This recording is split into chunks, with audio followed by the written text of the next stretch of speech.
one question that I get asked all the time, how was I able to stay positive and motivated in what was certainly the worst time of my life? I mean, I lost my money, I lost my freedom, I lost my children for a time, my life bottomed out, right? And I said, I think about it, I said, here's the secret. When I was in jail, in those moments, in the worst moments of all, were at nighttime, when you're in your bunk and people were sleeping, you're alone with your thoughts and you could just really get negative. And the answer was that in bed, when I was alone with my thoughts, I would close my eyes and I would visualize the faces of my two children. And I closed my eyes and see their faces. I knew I would let them down so badly, caused them so much pain.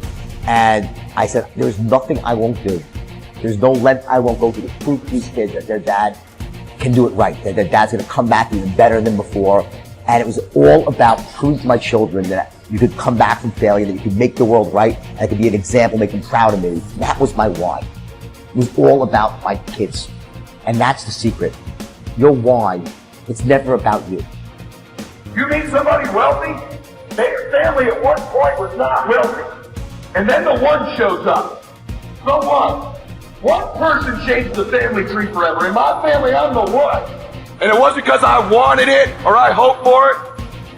I fought for it. I want to win. I want to make my family. I want my mom and dad proud of me. I want my kids proud of me. I want me proud of me. I want to look in the mirror and be happy with the man I look back at. That he gave it everything. That he went for it. That is you. That is you. That no one can do it for you but you. And even though you face disappointment, even though you will experience some setbacks, it goes with the territory. You must understand that.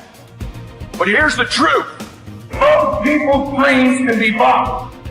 With enough failure, with enough rejection, they will sell their dreams. They can't still fight. They can get a little bit, but when it gets a little too hot, they go, oh, so buy the dream, you can have it. It's not worth it to me. And their will to win is viable. You can fight, but if you decide my will cannot be bought, I don't care how long it takes, you can't buy this dude out. I'll keep fighting for my family. I'm the one. I'm going to change my family tree forever. That's the decision. Decide now. You're going to either go change his life or can you not be bought? When people die, or people get sick, or something happens in your life, if all you're doing it for is a car and a house, that can stop you. But if you're doing it for your mom, for your siblings, for your family, for your community, nothing can stop you. You cannot be broken. When you have an intrinsic goal, when you're doing it because you value it, when you're doing it because you care, when you're doing it because it represents who you are, when it's internal, nothing can stop you. When you leave this room, you take care of doggone every single thing. I don't care where you come from. I don't care what your background is. Don't let nobody fool you. If you're willing to grind on Monday, if you're willing to grind on Tuesday, they can't stop you. I don't have to accept the life that was given to me. I can create my own reality.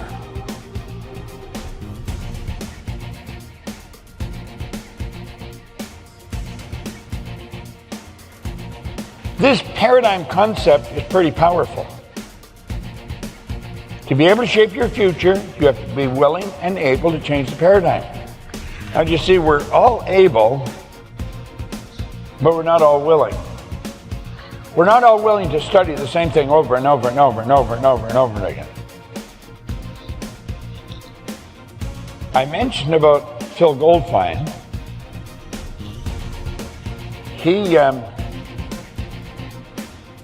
came to see me. He'd heard about me, and he phoned and he wanted to come and see me. That was 20 years ago. Every time I'm doing a seminar, he's here. I tell him to take a book and study this book. He studies it. I was talking to him yesterday and I was telling him about this one piece of literature I'm reading. I had it on my phone, so I sent it to him. I have no question in my mind, he will study that little piece of literature. He didn't quite know why I was telling him to do it, but he found out it worked, so he never stopped. He just kept doing it. That's the way it was with me. What you have to do is totally illogical. Logic stops most people. See, it was logic that stopped people trying to figure out how to fly. The Wright brothers were being totally illogical. You're going to find that logic stops most people. It's illogical to keep reading the same book over and over and over again relative to the way we've been trained. Well,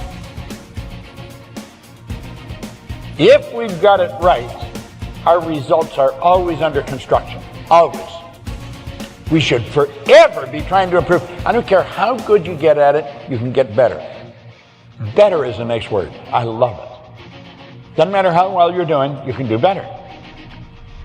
Now, there's the question you got to ask yourself. Are you ready? Am I really ready? You see, when Ray gave me that book, I was ready. Now, if you had to ask me if I'm ready, I wouldn't have known. But I really wanted to change. I was so sick of living the way I was living. I wanted to change. I wanted to change all kinds of things.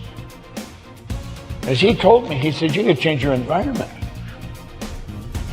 I didn't consciously and deliberately change who I was mixing with, but I automatically did. I started to mix with a totally different group of people. We're attracted to people that are much like ourselves. And if we want to change, we've got to start surrounding ourselves with the different people. Charlie Tremendous Jones was a great speaker, good man. God, I like that guy. He's gone now, but he said, he used to phone, "Tremendous Bob, how are you?" And he was a wild man when he's speaking. He said, we are the product of the books we read and the people we associate with. Simple rule, and he's right. Well, that's what you have to ask yourself, am I ready?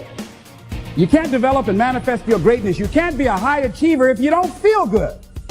You don't take care of yourself. So I'm taking care of me. And then you know what? It takes the edge off your life. It helps you to manage things rather than allowing them to manage you. Gives you more personal power to deal with stuff. Take care of you. Now here's something else I suggest for you.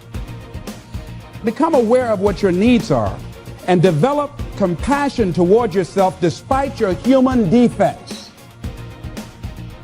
Develop compassion for yourself despite your human defects. You will never be perfect. Hello. You will never be perfect. You're human. You've made a lot of mistakes. You've done a lot of dumb, stupid things. Guess what? You're not through yet. You're going to do some more. Hurry up and get it over with. It's all right. You got to learn to be gentle with yourself. Make it all right. What you don't know, the mistakes that you make. It's okay. Handle it. Learn from the experience. Decide that you are going to, whatever you become involved in, to be upfront, to be true to yourself. Are you getting what you need out of it? And be upfront with people and tell them what you need from them. Don't assume that they know. Don't say, I thought you knew. No, tell people upfront. Here's what I need from this in order for this to work for me. Be upfront with your stuff. Tell them up front so they're not surprised later on. So your feelings aren't hurt later on. See, if they tell you up front they can't do it, now you know you can keep on stepping. But tell people up front, here's what I want. In order for me to play this game with you, if we're going to dance, this is what I got to get out of it. See, if you don't take care of your needs, guess what? You will always have that nagging song in the back of your mind say, well, when do I get mine? When am I going to start enjoying this? Are we going to have a good time together? Do I get any oodles out of this at all? You're going to start asking that question. Everybody's happy having a good time, but you? They say, well, we thought you were happy. How could you think that? Well, you weren't saying anything. Well, I'm saying something now. Hope you got that. See, we're taught to be quiet and not speak up for ourselves, not to be selfish.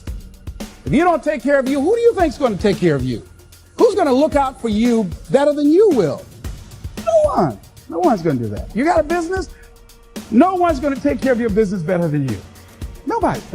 Anything you want to do in life, you've got to take ownership of it and say, hey, I'm going to make this happen. Be willing